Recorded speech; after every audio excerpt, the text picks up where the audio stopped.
بھارتی میڈیا میں تو آج کے چرچے یہ ہیں کہ نریندر مودی پچھلے جنم میں کٹر مسلمان تھے اور نریندر مودی کو سر سید احمد خان قرار دیا جا رہا ہے. ناظرین، اس سے بڑا تماشا ایک ملک کے ساتھ اور کیا ہوگا؟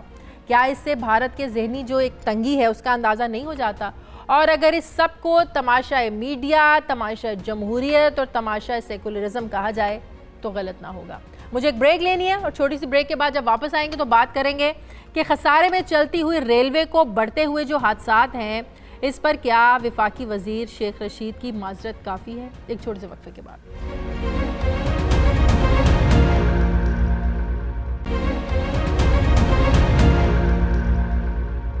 ناظرین، آپ اسے حکومت کی نااہلی کہیں، مجبوری کہیں یا کم ظرفی، جب سے حکومتی اتحادی شیخ رشید نے ریلوے کا چارج سنبھالا ہے تب سے ریلوے کے 46 حادثات کے واقعات پیش ہو چکے ہیں اور ان میں کئی قیمتی جانیں بھی ضائع ہو چکی ہیں. ریلوے کا مجموعی خسارہ 357 ارب سے بڑھ چکا ہے اور آئے روز ہونے والے حادثات سے عوام کا ریلوے پر ظاہر ہے جو ایک اعتماد ہے وہ اٹھتا جا رہا ہے. ٹرین حادثے کا یہ کوئی پہلا واقعہ نہیں ہے. اگر اعداد و شمار پر نظر ڈالی جائے تو 2013 سے 2017 تک ٹرینوں کے 304 حادثات ہوئے، جبکہ گزشتہ 22 سالوں میں 1094 ٹرین حادثات رپورٹ ہوئے. اسی طرح گزشتہ 5 سالوں کی بات کی جائے تو اس میں 20 خطرناک حادثات میں 112 افراد لقمہ اجل بنے. صرف مئی کے مہینے 2013 سے دسمبر 2016 تک 17 بڑے حادثات میں 94 افراد جاں بحق ہوئے. یہ اس دور کی بات ہے جب عمران خان اپوزیشن میں ہوا کرتے تھے اور ہر ریلوے حادثے کے بعد ان کا ایک بیان آتا تھا کہ دنیا بھر میں جہاں بھی ٹرین کا حادثہ ہوتا ہے تو ریلوے کا وزیر استعفیٰ دے دیتا ہے. گزشتہ 10 ماہ میں 46 واقعات ہو چکے ہیں. ابھی تک استعفیٰ نہ تو مانگا گیا نہ ہی کسی کا استعفیٰ آیا. کیا عمران خان دوہرے معیار کا شکار ہیں؟ جبکہ چنبے کی بات یہ ہے کہ حادثے کی صورت میں دنیا بھر کے جو ریلوے منسٹرز ہوتے ہیں ان کی طرف سے استعفیٰ آ جاتا ہے، لیکن ہمارے وفاقی وزیر صاحب کی طرف سے ابھی تک صرف معذرت آئی ہے. سوال یہ ہے کہ گزشتہ 22 سالوں میں ہوئے 1094 حادثات کی انکوائری رپورٹس، ان پر آخر ابھی تک عمل درآمد کیوں نہیں کیا گیا؟ اگر ان پر عمل درآمد کر لیا جاتا تو کیا یہ حادثات رک سکتے تھے؟ حادثے کے بعد حکومت کا کام صرف ملازمین کی معطلی تک ہی کیوں رک جاتا ہے؟ حادثات کی روک تھام کے لیے آخر اقدامات کیوں نہیں اٹھائے جاتے ہیں؟ مؤثر اقدامات کیوں نہیں اٹھائے جاتے ہیں؟ اس پر ہم بات کرنے جا رہے ہیں پارلیمانی سیکرٹری برائے ریلوے فاروق حبیب صاحب نے ہمیں جوائن کیا. بہت شکریہ فاروق آپ کا. فاروق، جب سے حیدرآباد ٹرین کا حادثہ پیش آیا ہے اپوزیشن بار بار یہ مطالبہ کر رہی ہے کہ شیخ رشید صاحب کو جو ہے نا وہ استعفیٰ دے دینا چاہیے. اب وزیر اعظم مغربی جمہوریت پر چلیں نا تو وزیر ریلوے سے استعفیٰ لے لیں. جب اپوزیشن میں ہوا کرتے تھے کوئی حادثہ پیش آتا تھا تو فوراً آپ لوگوں کی طرف سے جو ہے نا اپوزیشن کی طرف سے استعفوں کی ڈیمانڈ سامنے آنا شروع ہو جاتی تھی. اب یہ دوہرا معیار کیوں؟ دیکھیں، سب سے پہلے تو بات یہ سمجھنے کی ہے کہ جو ریلوے ہے وہ ریلوے ہے کس حالت کے اندر اور ہمیں کس حالت کے اندر ملی ہے. جو آپ بار بار ریلوے کے حادثات کی بات کر رہی ہیں، دیکھیں حادثات تو ایک ریلوے کا یہ وہ سسٹم ہے، وہ نظام ہے جو کہ انگریز دور کا تیار ہوا ہے. جو ریلوے کے بریجز ہیں وہ 100 سال پرانے بریجز ہیں. یہ جو پٹری لائن بچھائی گئی ہے یہ 100 سال پرانی پٹری لائن ہے اور یہاں پر جو ہے وہ ریلوے کا جو سگنل سسٹم ہے وہ بھی بہت پرانا سسٹم ہے. تو آپ کیسے ایکسپیکٹ کر سکتی ہیں کہ ایک 40 سال سے جن لوگوں کی بار بار حکومت تھی ان لوگوں نے ریلوے کے نظام کے اندر جو ہے وہ ایک کیل نیا نہیں لگایا، تو آج آپ کہتی ہیں کہ 10 ماہ کے اندر جو ہے وہ ریلوے کا سسٹم ٹھیک ہو جائے. ڈرائیورز تو رکھے جا سکتے ہیں، وجوہات جو اب تک سامنے آئی ہیں وہ یہی آئی ہیں کہ ڈیڑھ عمر ڈرائیوروں کی صحت و تندرستی جو ہے فٹنس ان پر توجہ نہیں دی جاتی. اس طرح کے سسٹم کو تو ٹھیک کر سکتے ہیں نا. دیکھیں، میں آ رہا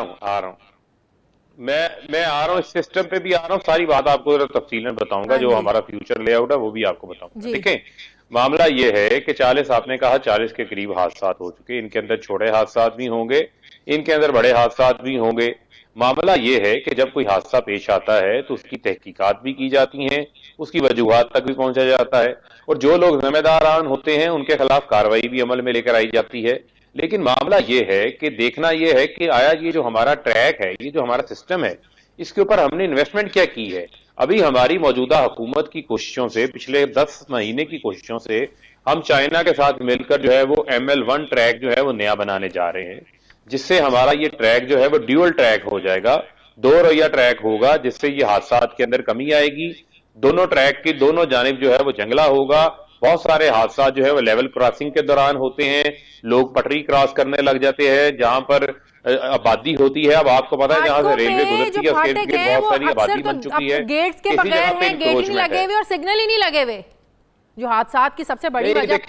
دیکھیں بہت سارے دیکھیں گزارش یہ ہے، تھوڑی ٹیکنیکل چیزیں ان کو سمجھنے کی ضرورت. دیکھیں کچھ فاٹکس ایسے ہیں جہاں پر وہ ریلوے کے یعنی کہ ریلوے کی وہاں پر این او سیز نہیں ہیں، لیکن وہاں پر آبادی بن جاتی ہے، لوگ اپنی مدد کے تحت جو ہے اس کو ایک کراسنگ بنا لیتے ہیں.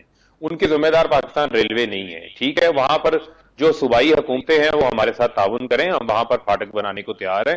وہاں پر جو ان کے ایکسپینسز آتے ہیں، اخراجات آتے ہیں، وہ ادا کریں، ہمیں کوئی اعتراض نہیں ہے. یہ جو بار بار بات کی جاتی ہے ریلوے کا خسارہ بڑھ گیا، مجھے ذرا ایک بات دیکھیں، یہ حادثہ یقیناً جو ایک مال گاڑی کھڑی تھی، یقیناً ابھی اس کی رپورٹ سامنے آ جائیں گی، تحقیقات سامنے آ جائیں گی کہ کس طریقے سے جو ہے وہ جنا ایکسپریس جو ہے وہ مین لائن سے اس لائن پہ گئی جہاں پر مال گاڑی کھڑی تھی.